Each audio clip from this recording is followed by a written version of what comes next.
Hello everyone, myself Khyati Vyas from JMP English Medium Saraswati Group of Education. Today I am conducting this session for grade 3, subject is SS. We are discussing chapter number 7 Chennai and this is my session number 2 for this chapter. So kids, before I start today's session, let us have a quick recap. What did we learn in our previous session? So पहले ये देख लेते हैं, okay? यहाँ पर मैंने main points इस chapter के लिखे हुए हैं, location, history, climate, tourist attraction, people and government. तो इन मेन पॉइंट्स में से 3 पॉइंट्स हमने ऑलरेडी डिस्कस कर लिए हैं सेशन नंबर 1 में, that is location, history and climate. तो इन 3 पॉइंट्स को एक बार रिकैप कर लेते हैं ताकि हमें इस चैप्टर की कंटिन्यूटी बनी रहे। So let us start with that. Chennai is capital of Tamil Nadu. मैंने आपको ऑलरेडी बोला था तमिलनाडु एक स्टेट है जिसका कैपिटल है Chennai. Then earlier called Madras, that means the previous name और the older name of Chennai was Madras. पहले इसे मैड्रास कहा जाता था। Earlier called Madras, it has been home for many famous thinkers and artists. और यहाँ के लोग बहुत ही आर्टिस्टिक होते हैं एंड थिंकर्स, ज्यादा चिंतन करने वाले, people who think about some particular matter in detail are called thinkers. Then what did we learn in the history of Chennai? Chennai की हिस्ट्री के बारे में हमने क्या पढ़ा था? As Chennai is located on Bay of Bengal, it has always attracted traders and merchants. Chennai जो है वो बे ऑफ बंगाल के किनारे पर है, तो इसलिए यहाँ ये चेन्नई जो है वो फॉरेन कंट्रीज से ट्रेडर्स एंड मर्चेंट्स को बहुत ज्यादा अट्रैक्ट करता है, क्योंकि पहले के जमाने में जब एयरवेज नहीं थे, रेलवेज नहीं थी, तब लोग waterways that is boat and ship में ट्रैवल करके एक कंट्री से दूसरी कंट्री जाया करते थे। तो शिप्स जो है वो नॉर्मली जहां पर बॉर्डर्स होते हैं, बैंक्स होती है किसी भी ओशन की, या वहीं पर जाकर रुकती है। तो that is why Chennai attracted tourist, I mean merchants and traders. This area was part of powerful ancient kingdom of the South India, such as the Chola and the Pallava kingdoms. Chennai को पहले यहाँ के बड़े बड़े साउथ इंडिया के बड़े बड़े kingdoms जो है वो उन पर कब्जा करे हुए थे, जैसे कि चोला किंगडम है या पल्लवा किंगडम है। The Portuguese trader came here in the 16th century CE. सबसे पहले यहाँ चेन्नई में Portuguese trader 16th century CE में एंटर करके आए थे। उनके पीछे पीछे followed by the Dutch and the British, और उनके पीछे पीछे पोर्चुगल वालों के पीछे पीछे डच एंड ब्रिटिश लोग भी इंडिया में आए थे। In 1644 CE the British build Fort Saint George along the southeastern coast in the region. फिर 1644 CE में ब्रिटिशर्स ने फोर्ट सेंट जॉर्ज को यहाँ बनवाया था साउथ ईस्टर्न कोस्ट के रीजन में। Gradually the city of Madras that is now Chennai developed around the fort. जब ये फोर्ट बना तब ये बहुत ही छोटा एरिया था, फिर यहाँ धीरे धीरे धीरे करके बड़ा सा सिटी जिसको मैड्रास के नाम से जाना जाता है वो डेवलप होने लगा। मैड्रास को आज हम चेन्नई के नाम से जानते हैं। नेक्स्ट, यहाँ का क्लाइमेट कैसा था? The climate of Chennai is warm and humid, गर्मी वाला और भीज वाला ह्यूमिड क्लाइमेट रहता है। It is generally hot through out the year, पूरे साल गर्मी ही रहती है, यहाँ पर विंटर्स नहीं होते हैं। The city receives rainfall in winter, और विंटर में यहाँ बारिश होती है। Clear? So all these things we have already discussed in our session number 1. In today's session we will discuss regarding the tourist attractions in Chennai and the people and government of Chennai. Okay? So let us start today's session with tourist attractions. Tourist attraction का मतलब क्या है? Sorry, tourist attraction का मतलब है कि आप अगर चेन्नई घूमने के लिए जाते हो तो वहां कौन कौन सी ऐसी जगह है जो देखने लायक है, जहां आपको जाना बहुत जरूरी है, क्योंकि वो एक ऐसी जगह होती है जहां maximum number of tourist visit करते हैं। फॉरेन कंट्रीज से भी लोग उस जगह को देखने के लिए आते हैं, तो वो जगह बहुत फेमस होती है। तो ऐसी कुछ जगह है चेन्नई में जहां बहुत सारे लोग जाते हैं, जैसे कि फोर्ट सेंट जॉर्ज है, यहाँ के बहुत अच्छे अच्छे टेम्पल्स है, देन सेंट मेरी चर्च है, देन सैंथोम बेसिलिका, ये भी एक चर्च ही है, देन मरीना बीच, देन एलियट्स बीच और गिंडी नेशनल पार्क, ये सारी जगह है जो चेन्नई में देखने लायक है। तो now let us have a detail study regarding all these places. इन प्लेसेस के बारे में अच्छी से जानकारी ले लेते हैं। Number 1, Fort Saint George. हमने ऑलरेडी इसके बारे में हिस्ट्री ऑफ चेन्नई में पढ़ लिया था कि it was built by British, इसे ब्रिटिशर्स ने बनवाया था। Fort Saint George is an important place of tourist interest. ये टूरिस्ट इंटरेस्ट मतलब बहुत सारे लोगों को इसे देखना बहुत इंटरेस्ट की बात मानी जाती है, बहुत इंटरेस्टिंग है, ये बहुत खूबसूरत है, इसीलिए यहाँ पर मैक्सिमम नंबर ऑफ टूरिस्ट घूमने के लिए जाते हैं। It is now houses two important state government offices.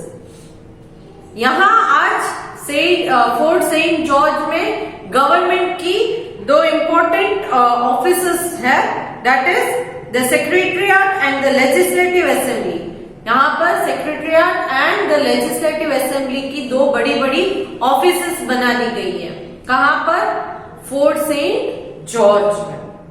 It has a museum which has a collection of British, French and Indian artifacts.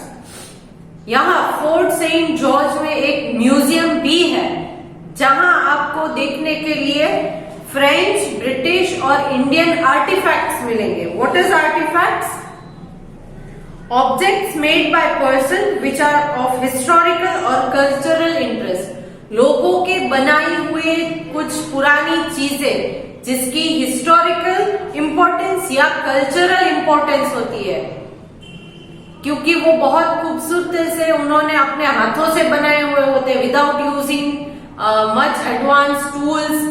तो तब के जमाने में भी अच्छी अच्छी चीजों को बनाया करते थे। तो उनमें से कुछ ब्रिटिशर्स, कुछ फ्रेंच और कुछ इंडियन के आर्टिफैक्ट्स इस म्यूजियम में आप देख सकते हो। सो this was all regarding Fort St. George. So what did we learn regarding Fort St. George? Fort St. George is an important place of tourist attraction.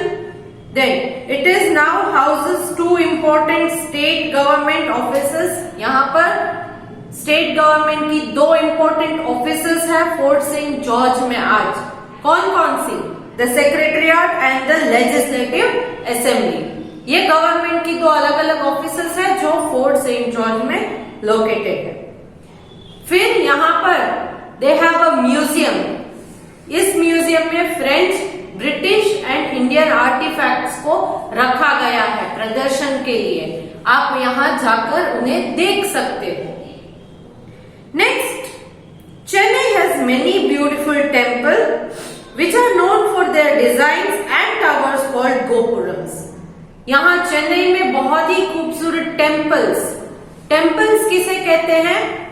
Yes, temples are the places where Hindus go to pray. हिंदू लोग जहां pray करने के लिए जाते हैं उसे temple कहते हैं। Muslims go to pray at mosque. Muslims prayer के लिए जाते हैं, वो है mosque. And Christians pray in the church. Christians prayer कहां करते हैं? चर्च में। करेक्ट? दैट मीन्स मंदिरों को टेम्पल्स कहा जाता है।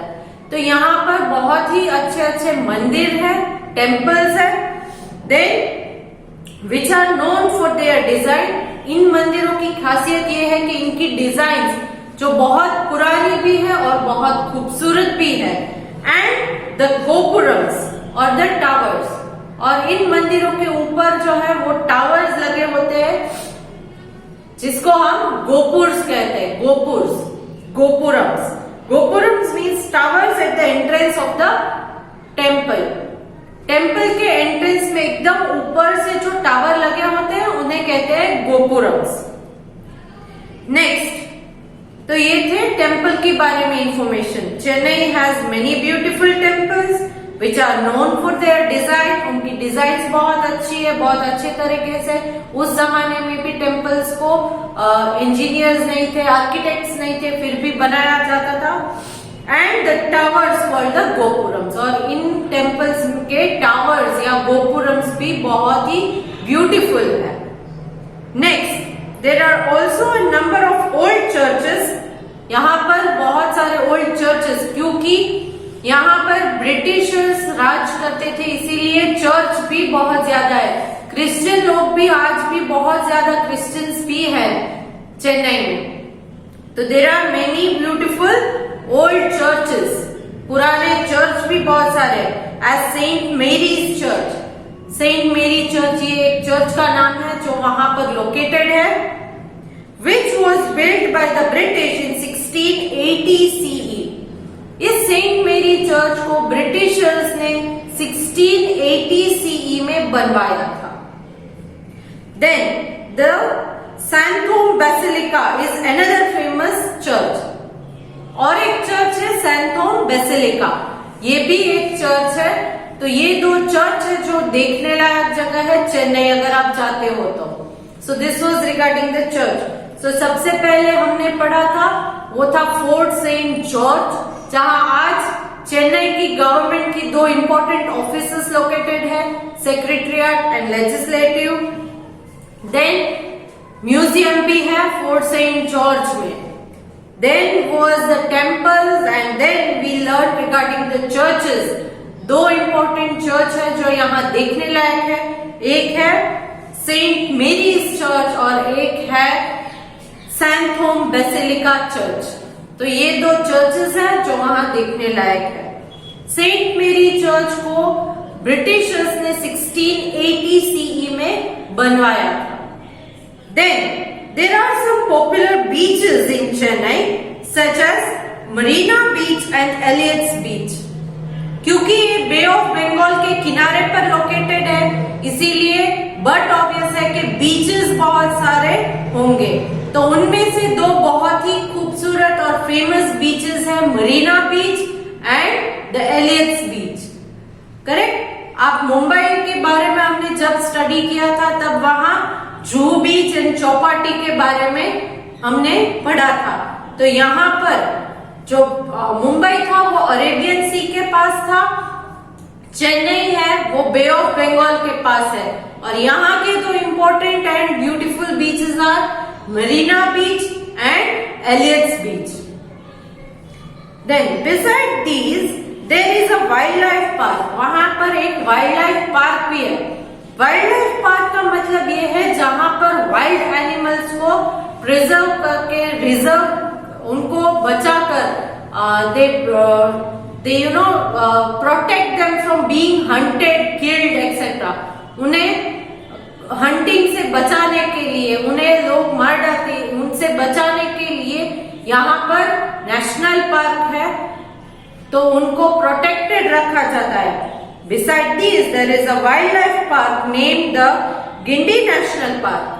प्रोनाउंसिएशन सुनिएगा, प्रोनाउंसिएशन है Guindy national park, which also includes the snake park and the children's park. तो इस गिंडी नेशनल पार्क में सारे वाइल्ड एनिमल्स देखने को मिलेंगे, बट दो इंपॉर्टेंट चीजें यहाँ की है, वो है एक गिंडी नेशनल पार्क के अंदर एक अलग से स्नेक पार्क भी बनाया गया है एंड चिल्ड्रंस पार्क, बच्चों के लिए भी एक पार्क बनाया गया है। करेक्ट। तो इस स्नेक पार्क के अंदर अगर आप देखो तो बहुत ही वैरायटीज के, आपने जो नाम भी शायद ना सुने हो, उतनी वैरायटीज के स्नेक्स भी देखने को मिलेंगे। So this was all regarding the tourist attraction places in Chennai. Once again एक बार रिपीट कर लेते हैं कि कौन कौन सी जगह है जो टूरिस्ट इंटरेस्ट की है। फोर्ट सेंट जॉर्ज, जहां पर आज गवर्नमेंट की 2 इंपॉर्टेंट ऑफिसेस यहां पर है, that is the secretariat and the legislative assembly. Then here there is also a museum in which you can find the artifacts of British, French and Indians. Then beautiful temples. We talked about the beautiful temples of Chennai, और इन temples की designs बहुत beautiful है और उनके towers जिनको हम गोपुरम्स कहते हैं which is at the entrance, तो वो भी बहुत ही ब्यूटीफुल होते हैं। Then we discussed regarding the churches in Chennai, especially Saint Mary's Church, which was built by the British in 1680 CE, and another one is Santhome Basilica Church, that is also very beautiful. Then we discussed regarding the beaches, because it is located near the Bay of Bengal. It has beautiful beach, that is Marina Beach, which is very famous, and the other one is Elliot's Beach. ये 2 बीच है जो यहाँ के बहुत ही ज्यादा famous है। Then we discuss regarding the wild life park. यहाँ पर एक वाइल्ड लाइफ पार्क है जिसका नाम है गिंडी नेशनल पार्क, और गिंडी नेशनल पार्क के अंदर आपको एक स्नेक पार्क, जहाँ पर तरह तरह के स्नेक्स आपको देखने को मिलेंगे, एंड चिल्ड्रंस पार्क भी है। So all these places are very beautiful. If you go to Chennai, please do visit there. Now talking about the last part of this chapter, that is regarding the people and the government of Chennai. यहाँ के लोग कैसे हैं और यहाँ की government के बारे में डिस्कस कर लेते हैं। The language spoken here is primarily Tamil and English. यहाँ पर normally, primarily means normally Tamil language and English language को यूज किया जाता है। लोकल लैंग्वेज तमिल है, but people are also aware of English. Local language उनकी तमिल है, क्योंकि ये तमिलनाडु है, इसकी लैंग्वेज जो है वो तमिल है। जैसे हमने मुंबई महाराष्ट्र की है, तो इनकी लैंग्वेज मराठी थी, करेक्ट। तो यहाँ के लोग, तमिलनाडु के लोग तमिल में ज्यादा बात करते हैं, इंग्लिश भी वो कभी कभी रेस्पॉन्ड करते हैं, क्योंकि आज के जमाने में since it is very developed city, बहुत ही डेवलप्ड मेट्रोपॉलिटन सिटी है, इसीलिए सारे लोगों को इंग्लिश भी अच्छे से आती है। Vegetarian dishes made of rice. Vegetarian dishes, vegetarian का मतलब क्या है? जो नॉनवेज नहीं है, प्लांट्स एंड प्लांट प्रोडक्ट से बनाई हुई चीजों को वेजिटेरियन कहा जाता है। एनिमल्स को किल करके जो डिशेस बनती हैं उन्हें नॉन वेजिटेरियन डिशेस बोलते हैं। तो यहाँ पर वेजिटेरियन शाकाहारी डिशेस जो राइस से बनी है, चावल से बनी है, वो बहुत फेमस है। कौन कौन सी है वो? Yes, I know that you are also aware about it. कौन कौन सी डिशेस है साउथ इंडिया की जो आपको भी बहुत ज्यादा पसंद है? Dosa and idli are famous. Idli, डोसे, करेक्ट, डोसा, डोसे, ये बहुत ही ज्यादा फेमस है और ये दोनों चीजें राइस से बनती है। Other local dishes are sambar, rasam, upma and vada. Idli और डोसा के अलावा यहाँ का सांभर, रसम, उपमा एंड वड़ा, ये भी बहुत फेमस है।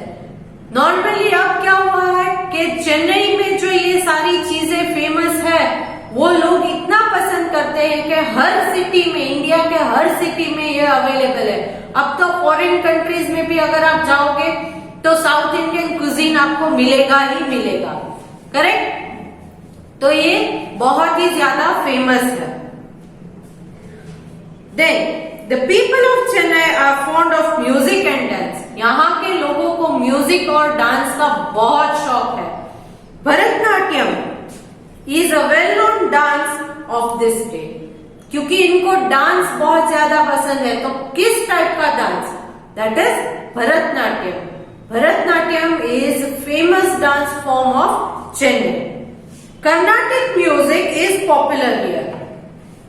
इंडियन म्यूजिक जो है, क्लासिकल म्यूजिक, इसमें हिंदुस्तानी और कर्नाटिक दो अलग अलग फॉर्म्स है। तो इसमें से जो कर्नाटिक म्यूजिक है वो भी यहाँ पर बहुत ही ज्यादा पॉपुलर है। Pongal is the most important festival in Tamil Nadu. Pongal ये एक फेस्टिवल है, हार्वेस्ट फेस्टिवल। तो ये तमिलनाडु का फेस्टिवल है पोंगल, और बहुत ही इंपॉर्टेंट फेस्टिवल माना जाता है तमिलनाडु के लोगों के लिए। तो ये था रिगार्डिंग द पीपल, ये पीपल के रिगार्ड्स में था इस चैप्टर में। क्या हमने पढ़ा? यहाँ की लोकल लैंग्वेज है Tamil, people also speak in English. Then dishes which are made of rice are very famous, like idli and dosa. Other dishes which are famous are sambar, rasam, then upma and vada. ये बहुत ही ज्यादा famous है। I know you also like them. Then people are fond of music and dance. यहाँ के लोगों को music and dance पसंद है। डांस में Bharatanatyam is very famous, and music में कौन सा म्यूजिक है जो बहुत पॉपुलर है? It is Carnatic museum. Then Pongal festival में सबसे इंपॉर्टेंट फेस्टिवल है Pongal, which is celebrated in Tamil Nadu और Chennai. Now regarding the government, the officers of the government of Tamil Nadu are located in Chennai. पूरे स्टेट, तमिलनाडु का पूरा जो स्टेट है उसके जो गवर्नमेंट के बड़े ऑफिसेस हैं वो चेन्नई में लोकेटेड है। The governor, the chief minister, other ministers and government officials live in the city. तो यहाँ के गवर्नर है, चीफ मिनिस्टर्स है, एंड बाकी के कोई मिनिस्टर या फिर गवर्नमेंट ऑफिशियल्स, ये सारे लोग चेन्नई में ही रहते हैं। So here we come to the end of this chapter. तो यहाँ पर इस चैप्टर को हम कंप्लीट कर देते हैं। और एक चीज आपकी बुक में दी गई है तमिलनाडु के regarding information. Tamil film industry is known as Kollywood after the Kodambakkam where the film studios are located. तो तमिलनाडु में जैसे हिंदी की फिल्म्स को हम मुंबई में बहुत फेमस है हिंदी फिल्म इंडस्ट्री, वैसे ही तमिल फिल्म इंडस्ट्री यहाँ पर लोकेटेड है और इसे हम कोलीवुड कहते हैं। क्या कहते हैं? कोलीवुड। क्लियर? सो ये भी यहाँ पर लोकेटेड है। So this was all regarding this chapter. Next session we will take up with the exercise discussion of this chapter. Next session में हम इस चैप्टर की एक्सरसाइज को डिस्कस करेंगे। But before that you know what you have to do. उससे पहले आप क्या करोगे? You will go through the chapter once. If you are having any doubts you will rewind the video and see the video once again. Pronunciations correctly सीखने हैं, correct spelling सीखने हैं, okay. And along with this video I am sending a PDF that is worksheet based on the fill in the blanks. Hint box में आपके लिए already answers मैंने दिए हुए हैं। You just have to select the right answer and write them in the blanks. Clear? So I hope that you are having no doubts in this chapter, and next session when we discuss the exercise you will be clear with the answers. चलो, तो let me take your leave now.